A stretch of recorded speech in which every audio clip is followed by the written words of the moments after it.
Today on Points for Tryin, we're cooking up some failed inventions all about bacon. That's right. We're cashing in on an internet trend at least a decade too late.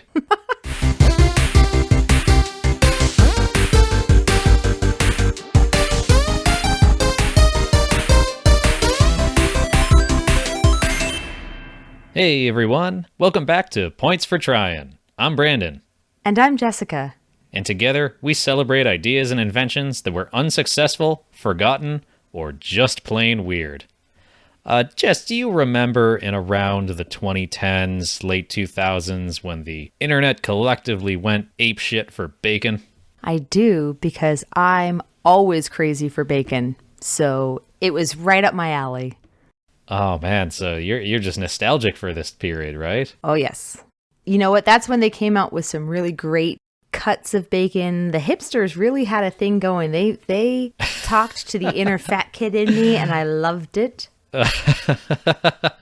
Wow, I love that enthusiasm. I'll be honest, I like bacon.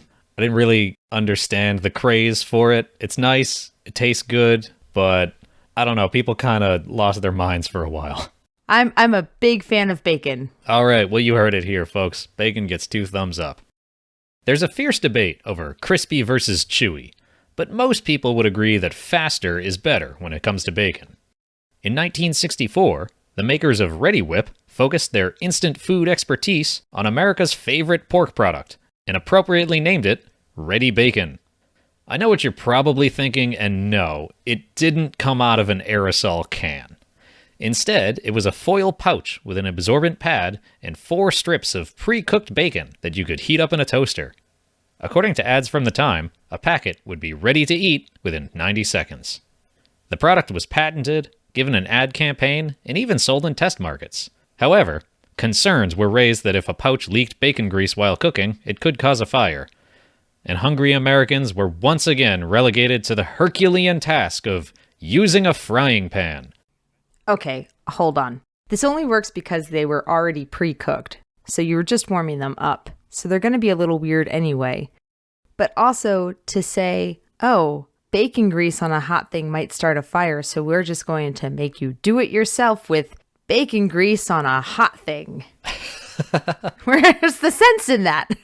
That is true, but I think the concern was toasters aren't really designed to have hot grease drip inside of them, and frying pans are. I don't know. Researching this, a lot has been made about this risk of the pouches leaking grease into the toaster, and I think that's overblown for a couple of reasons. One, like you said, it's pre-cooked bacon, so there's not going to be a whole lot of grease in it anyway. And 2, is it that hard to seal a metal pouch? I don't think so. Well, let me rephrase that. I don't think it's hard for them to seal a metal pouch. I have gone camping and done the tinfoil packs, and I can't do it. But somebody can. Maybe that's why you failed your interview at Reddi-Whip.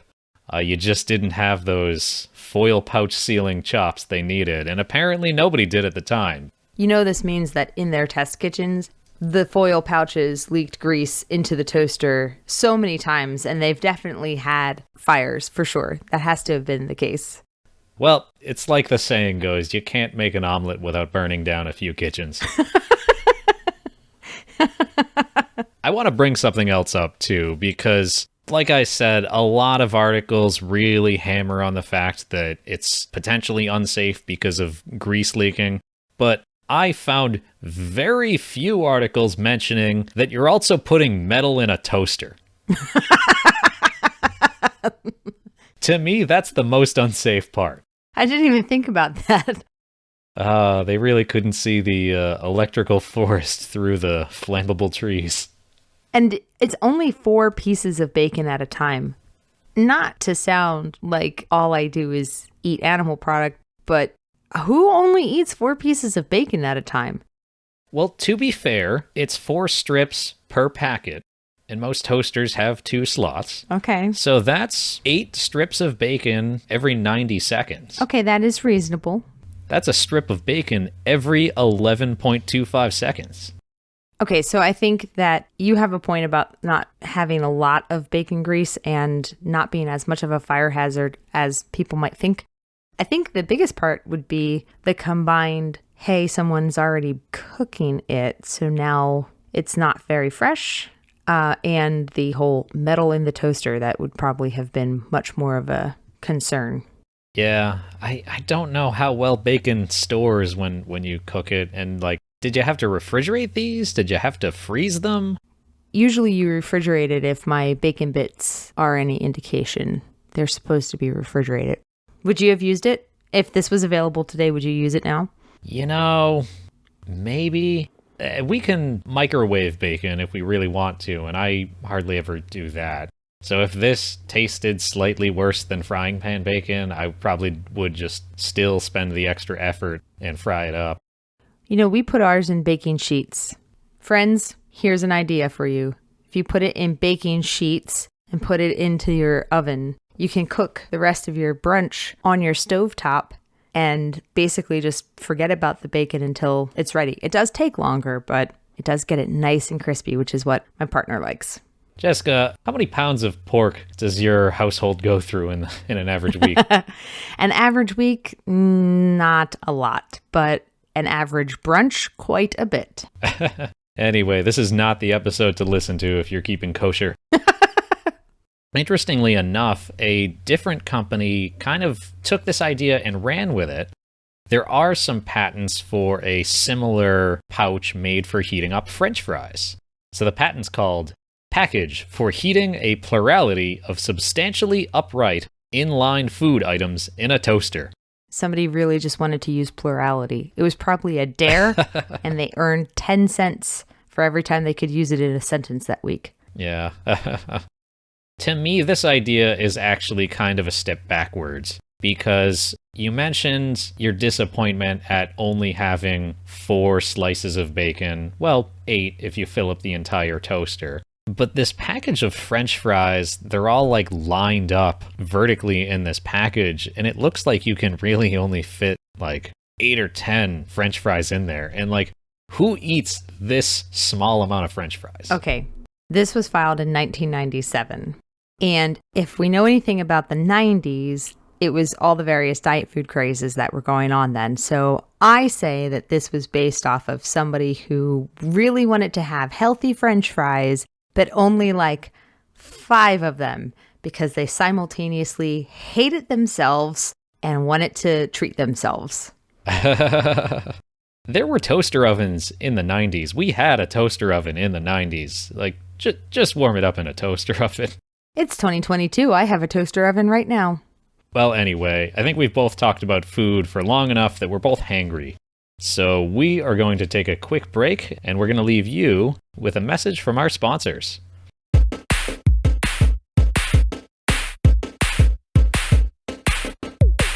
Today's episode is brought to you by Congressional Lobbyists. Do you need funding from the government, but don't want to go through all the hassle of introducing and then passing a bill?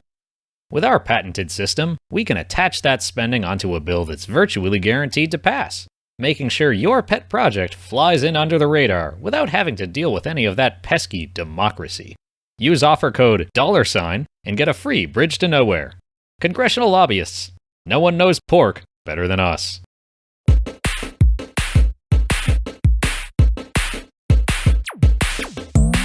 Let's say that you love eating bacon, but you also love not having heart disease. Since eating bacon in moderation is absolutely not an option, scientists in 1977 developed Sizzlean, the low-fat bacon alternative. Because why not? Sizzlean was made up by grinding up lean cuts of meat, removing most of the fat, and pressing the resulting goo into strips that looked and probably tasted a lot like Spam. The recipe included pork, turkey, and beef, although there was also a pork-free version which only had beef and turkey. The strips were fatty enough to fry and bubble like real bacon, but no matter how long they were cooked, they would never get as crispy as the real thing. Just a soggy mess. Also, side note, the beef-only version was also marketed as Firebrand beef strips for a while, and the commercial is, well, it's just something. Tomorrow morning, start a stampede. Start a stampede to breakfast with beef. Firebrand beef strips from Swift. Strips of pure beef, Firebrand beef, genuine beef through and through, with a crisp, smoky flavor that's made for the morning. So move over bacon, move over sausage. Make way for Firebrand beef strips. Firebrand from Swift.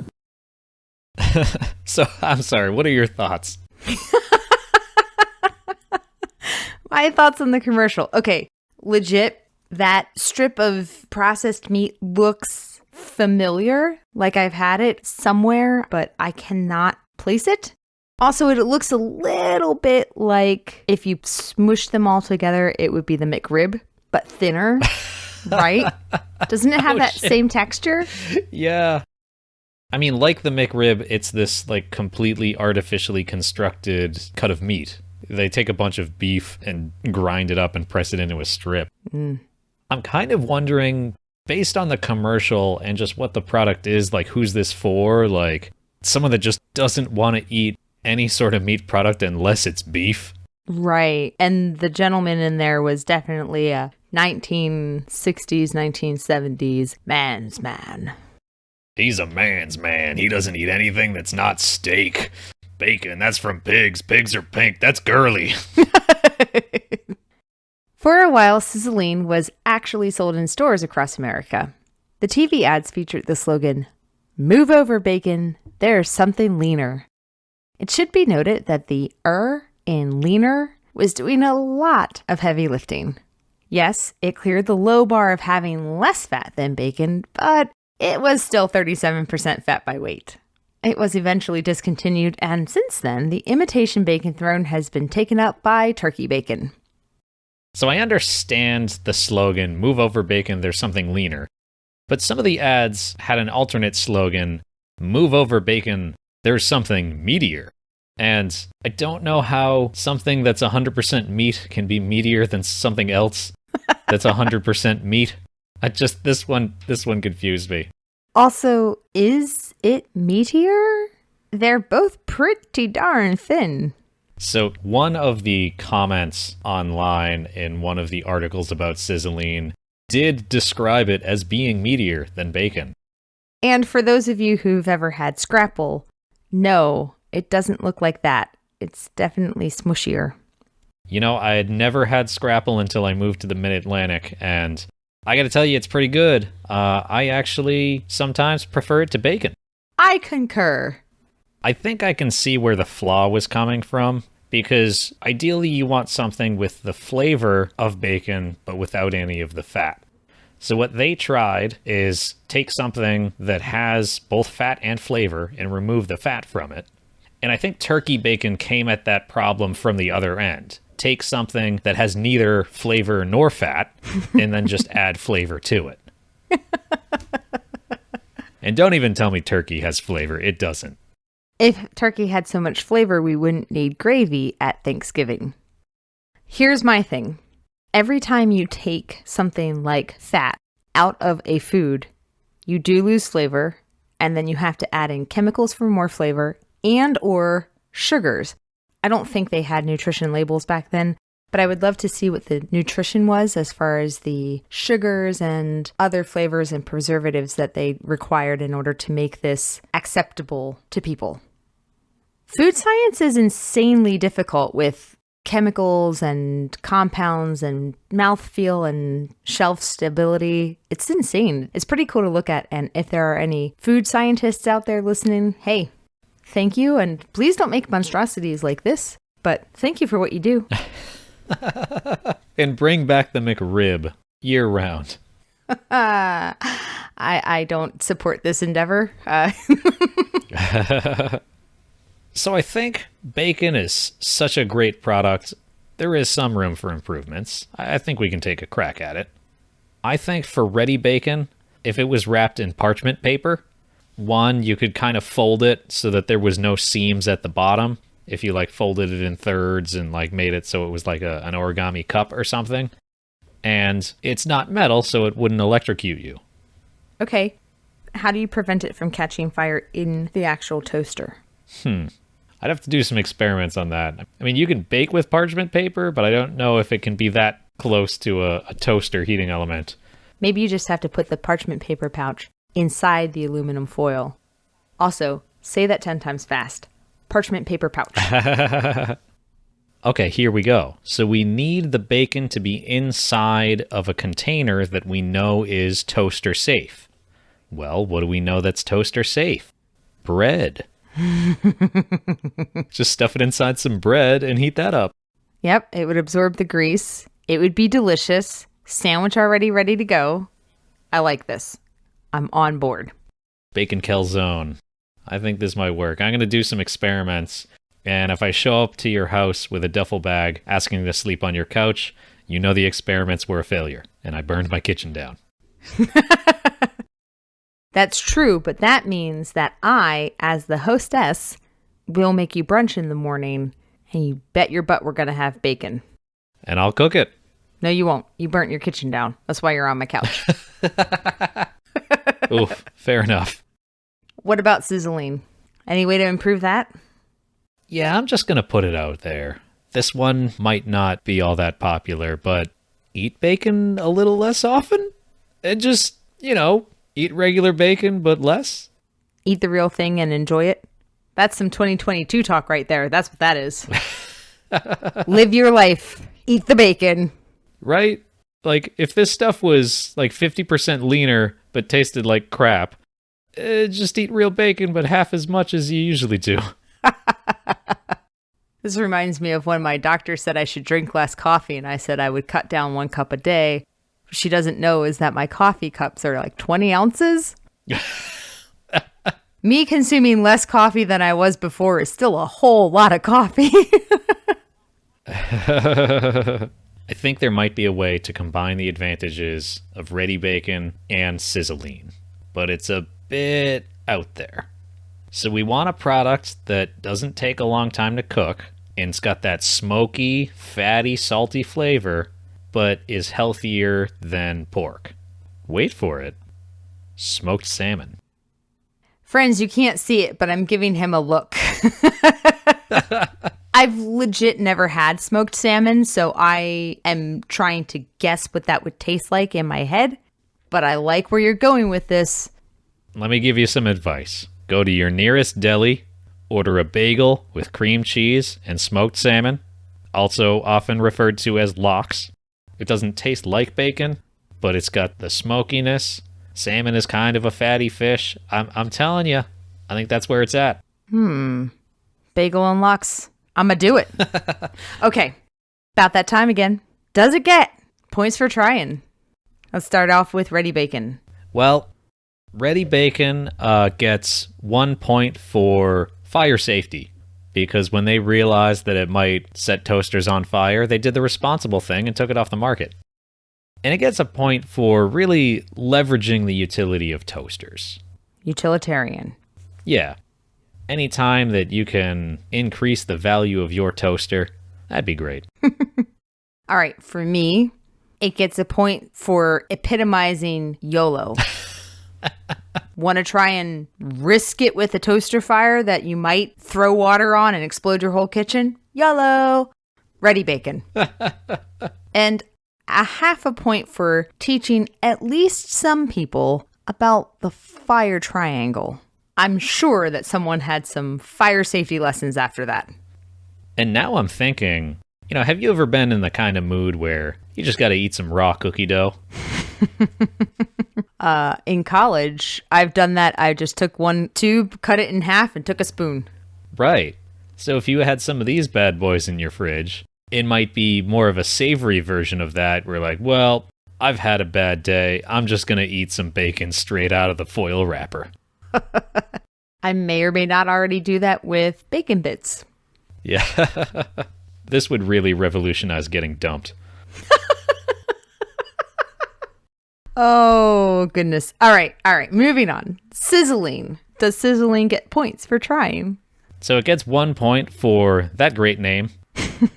And it also gets a point for the offshoot, the Firebrand beef strips, because that just might be the most American commercial and American product I've ever seen. If that ever took off, we would probably call that American bacon. Okay. Well, for me, Sizzlean gets 1 point for really kind of leaning into the craze and trying to be a little healthier, right? The diet craze, whatever. But it was a good faith effort to make something tasty a little healthier. I want to give it a 0.5 point for the amazing marketing that they had, but then we'll have a tie, and I don't know that we've ever had a tie here before. What do we do, Brandon? Do we give it the 0.5 point for the amazing marketing and the awesome 70s and 80s glasses? I think we do. I think in the bacon episode, we all have to be winners. I think so. Folks, we have a tie, which means we are all winners. 3.5 each. As the tiebreaker, we're going to log off and have a contest to see who can eat the most bacon. Me. It's going to be me. That's all for today. Thanks for listening. And as always, if at first you don't succeed, fry again. So don't bring home the bacon. Think lean. Bring home the sizzle.